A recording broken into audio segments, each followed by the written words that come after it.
जय हिंद। स्वागत है आपका ओनली यूपीएससी पर। यह है आपकी जनरल अंडरस्टैंडिंग की सीरीज। हनुमान का नाम तो सुना होगा आपने। देवता है, सनातन धर्म में उनकी बड़ी पूजा होती है। जब वो किसी कार्य में लग जाते थे तो लोग कितना भी कहते थे, लेकिन वो एक ही बात बोलते थे कि राम काज कीन्हो बिना मोहि कहाँ विश्राम। आजकल राम भक्त अपने विरोधियों पर एक आरोप लगा रहे हैं कि राम काज रोके बिना मोहि कहाँ विश्राम। अब आप समझ गए होंगे कि बात कुछ ना कुछ राम की होगी, और अगर राम की बात होगी तो अयोध्या तो बीच में आएगा ही। हमारे देश के एक राष्ट्रीय सांस्कृतिक प्रतीक होने के साथ साथ राम एक विवाद का जड़ भी है।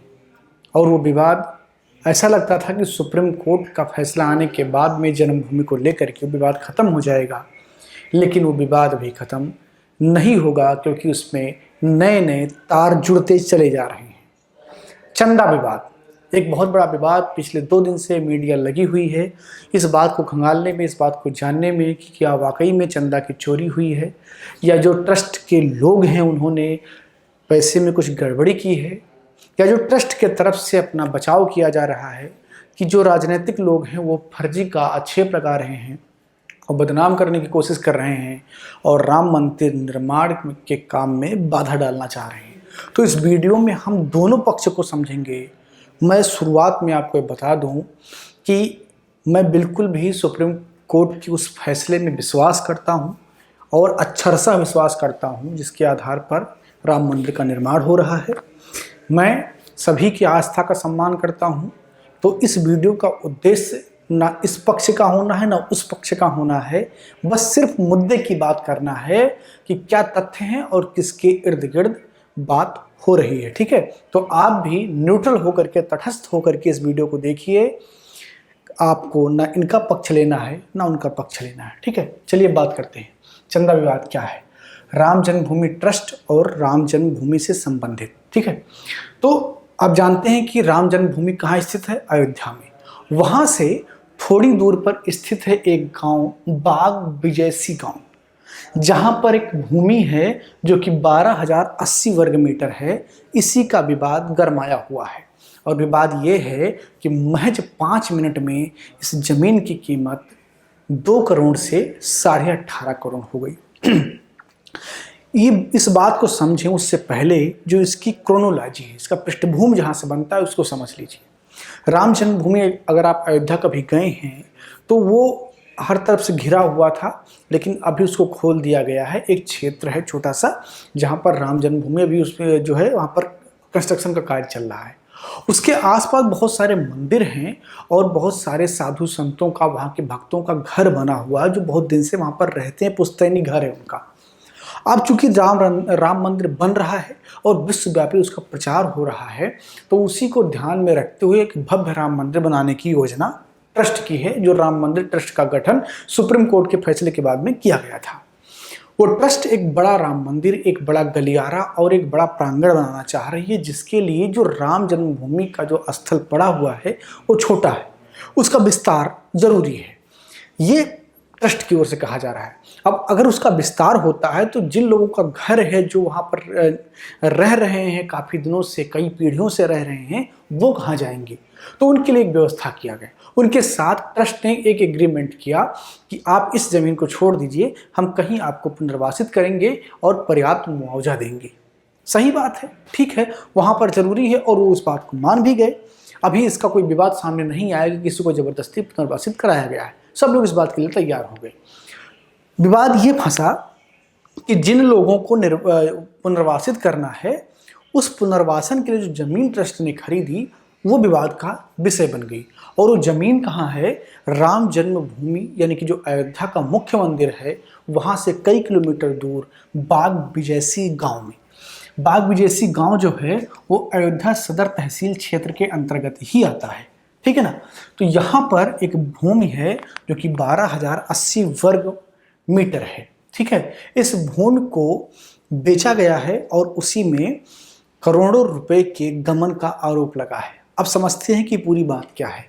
तो पूरी बात यह है कि जो जमीन है, ऐसा कुछ लोगों का कहना है जिसकी पुख्ता सबूत नहीं है कि ये जमीन जो है वो पहले वक्फ की थी।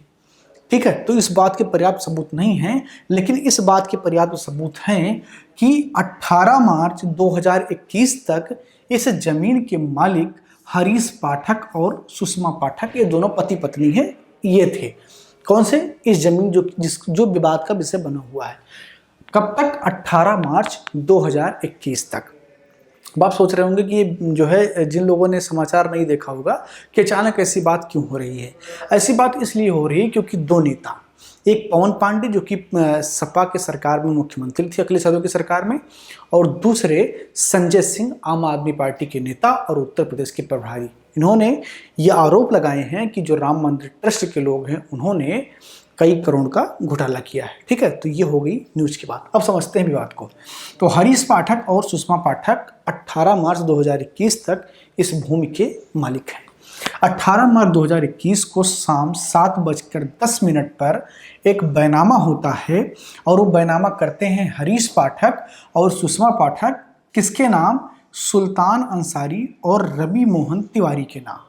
ये दोनों जमीनों का व्यापार करते हैं। कौन? सुल्तान अंसारी और रवि मोहन तिवारी, ये जमीनों का व्यापार करते हैं। तो हरीश पाठक, जिन्हें हरीश बाबा भी कहा जाता है, और सुषमा पाठक ने अपनी इस जमीन को बैनामा कर दिया, यानी कि जिसे लिखना बोलते हैं। ठीक है, लिख दिया कि उसको सुल्तान अंसारी और रवि मोहन तिवारी को कब? 18 मार्च 2021 को शाम 7:10 पर। ठीक है, अब चूंकि बेचा तो विक्रय का मूल्य भी होगा कि कितने पर बेचा।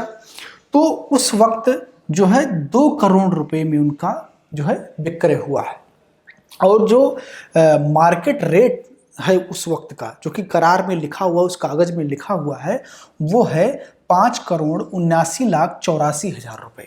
ठीक है, तो ये मार्केट रेट है, और इनका जो डील हुआ है वो 2 करोड़ रुपए में हुआ है। ये बात हो गई कि जो जमीन थी हरीश पाठक और सुषमा पाठक की, जिस पर विवाद है, वो अब आ गई सुल्तान अंसारी और रवि मोहन तिवारी के पास। 7:10 पे बैनामा होता है। 7:15 पर एक एग्रीमेंट होता है, एक अनुबंध होता है, एक करार होता है 2-3 व्यक्तियों के बीच में, जिनमें से 2 व्यक्ति हैं सुल्तान अंसारी और रवि मोहन तिवारी, और जो तीसरे व्यक्ति हैं वो है चंपत राय। चंपत राय राम मंदिर निर्माण ट्रस्ट के सचिव हैं, महासचिव हैं, जो काम देखते हैं। तो चंपत राय के बीच में और इनके बीच में एक एग्रीमेंट होता है इस भूमि को लेकर के। बैनामा नहीं होता है, एग्रीमेंट होता है। किसको लेकर के? कब्जे को लेकर के। तो इन दोनों ने ये एग्रीमेंट किया 18 मार्च 2021 7:15 पर, यानी कि इसके 5 मिनट बाद, बैनामे के 5 मिनट बाद बैनामा हो गया तो ये मालिक हो गए, अब ये एग्रीमेंट कर सकते हैं। तो उन्होंने एग्रीमेंट किया चंपत राय जी के साथ में, कब? 7:15 पर, और उसके बाद में एग्रीमेंट के बाद में 18.5 करोड़, यानी कि 18 करोड़ 50 लाख रुपए पर इनकी डील होती है, जो कि कागजात में लिखा गया है। और उसके बाद में ये जमीन एग्रीमेंट होकर के चंपत राय के अंडर आती है।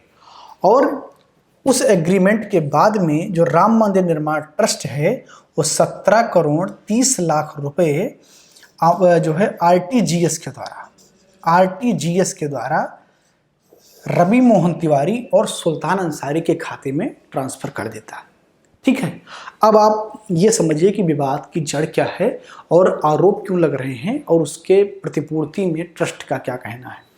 तो आरोप ये लग रहा है कि 5 मिनट पहले जिस भूमि की कीमत मात्र 2 करोड़ रुपए थी, जिसके लिए 2 करोड़ रुपए दिए गए, वही भूमि महज 5 मिनट में 18.5 करोड़, यानी कि 18 करोड़ 50 लाख की हो गई।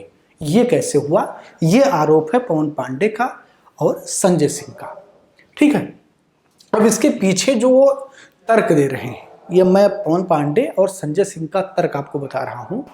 उनका ये कहना है कि राम मंदिर ट्रस्ट के जो ये लोग हैं, इन लोगों ने जानबूझकर अधिक पैसा दिया और घूस के रूप में सुल्तान अंसारी और ये रवि मोहन तिवारी से पैसा ले लिया। ये आरोप है पवन पांडे का और जो आम आदमी पार्टी के संजय सिंह हैं, यूपी के प्रभारी, उनका। ठीक है, जबकि जो पक्ष राम मंदिर ट्रस्ट का है, राम मंदिर ट्रस्ट जो यानी कि चंपत राय का जो पक्ष है, उन्होंने कहा कि ये जो बैनामा हुआ है ये 2021 में हुआ है, लेकिन इसका एग्रीमेंट काफ़ी पहले हो गया था और एग्रीमेंट में इस बात को रखा गया था कि वो 2 करोड़ में ही ज़मीन बिकेगी। अब बैनामा चूंकि अब पूरा हुआ है, इसलिए उसी एग्रीमेंट के आधार पर 2 करोड़ रुपए दिए गए हैं। ये तर्क है राम मंदिर ट्रस्ट का। अब चूंकि वो डॉक्यूमेंट, वो एग्रीमेंट जो कि हरीश पाठक और सुषमा पाठक, सुल्तान अंसारी, रवि मोहन तिवारी के बीच में हुआ था, उसका डॉक्यूमेंट उपलब्ध नहीं है, तो इसलिए ये बात संशय में है। इसके अलावा जो राम मंदिर भूमि ट्रस्ट है, जो मंदिर निर्माण का ट्रस्ट है, उसने अपनी एक प्रेस विज्ञप्ति जारी करके ये कहा कि ये जो ज़मीन है इसको किस उद्देश्य से लिया गया, तो मैंने शुरुआत में बता दिया कि लोगों को पुनर्वासित करने के लिए लिया गया है।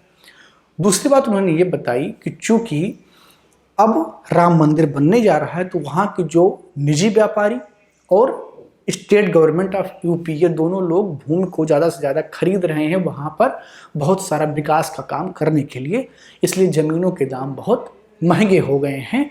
इसलिए ये ज़मीन जो 2 करोड़ की थी अब 18.5 करोड़ की, यानी कि 18 करोड़ 50 लाख की हो गई है। ये तर्क है मंदिर निर्माण की ओर से। यहाँ पर जो संदेह की बात है वो ये है कि चूंकि सुल्तान अंसारी, रवि मोहन तिवारी, हरीश पाठक और सुषमा पाठक, ये चारों लोग अभी फिलहाल मीडिया के नज़र में नहीं आए हैं, इनसे कोई बातचीत नहीं हुई है। जो दूसरा संदेह है वो ये है कि अनिल मिश्र जो गवाह हैं, इस बैनामे में 2 गवाह हैं। एक तो अनिल मिश्र हैं जो कि इस राम मंदिर निर्माण ट्रस्ट के एक सदस्य हैं, राम मंदिर निर्माण ट्रस्ट के एक सदस्य हैं। तो यहाँ पर ही एक सवालिया निशान लग जाता है कि जैसे मेरे से कोई पूछेगा ओनली यूपीएससी के बारे में, तो मैं क्या बोलूँगा? अच्छा ही बोलूँगा ना। तो अगर ओनली यूपीएससी के बारे में कोई अच्छी जो है एक बिना किसी जो है क्या कहते हैं उसको कि दबाव की अगर कोई बात निकालनी हो या उसके पक्ष में जो है निष्पक्ष जांच करनी हो, तो किसी थर्ड आदमी से पूछेंगे कि ओनली यूपीएससी क्या है, तो सही चीज़ निकल के आएगी। अब यहाँ गवाह एक है अनिल मिश्र जो कि राम मंदिर निर्माण ट्रस्ट के एक सदस्य हैं, और जो दूसरे गवाह हैं वो हैं ऋषिकेश उपाध्याय जो वर्तमान में अयोध्या के मेयर हैं और भारतीय जनता पार्टी के एक सदस्य हैं। ये 2 बात है जिस पर संदेह विपक्ष की पार्टी और मीडिया लगा रही है कि चूंकि गवाह जो हैं वो दोनों उसी पक्ष के हैं और ये जो 4 लोग हैं जिनके बीच में ये जो है बैनामा हुआ है, उनका ना तो एग्रीमेंट है ना वो चारों लोग उपस्थित हैं। तो ये जो है पूरा विवाद इसलिए फंसा हुआ है। अब इस पर जो विपक्ष के पार्टियां हैं वो सीबीआई जांच की मांग कर रही हैं। अब जब सीबीआई जांच करेगी, उसमें कोई अपडेट होगा तो उस पर भी मैं आपको वीडियो बना के समझाऊंगा। ये बहुत ज़रूरी था आपके लिए जानना, क्योंकि जब कोई विषय इस तरीके से चर्चा का विषय बनता है तो आपके लिए जानना महत्वपूर्ण होता है। अगर आपको इसमें कोई भी चीज़ समझ में ना आई हो तो उसको भी लिखिए। अगर आपको वीडियो अच्छा लगा हो तो लाइक कर दीजिए, शेयर करिए, और अगर चैनल पर नए हैं तो सब्सक्राइब कर लीजिए। बहुत बहुत धन्यवाद। मैं मानस मिश्रा, द न्यूज ओशन का मैनेजिंग डायरेक्टर, आपके लिए एक ऐसी पत्रिका पहली बार आई है जो सिर्फ सच दिखाएगी। कृषि कानूनों पर मचा है घमासान, हो रही हैं मनगढ़ंत बातें। मैं अंकित मिश्रा, पढ़िए मेरा आर्टिकल इस मैगजीन में फैक्ट के साथ। यूपीएससी के एस्पायरेंट समझे हर मुद्दों को गहराई में जाकर के। इस नए लेख में आपको मिलेगा नए संसद भवन के निर्माण से संबंधित सारी जानकारी। मैं विशाल यादव, अब तक आप लोगों ने हमें टीवी पे देखा, लेकिन अब हमारे लेख आपको दिखेंगे इस मैगजीन में। मैं Ranjit Prasad, reporter the news ocean. हम आपको दिखाएंगे किसान आंदोलन के बीच में जिहादी कांड। सब्सक्राइब करें द न्यूज ओशियन, खबरों का समंदर।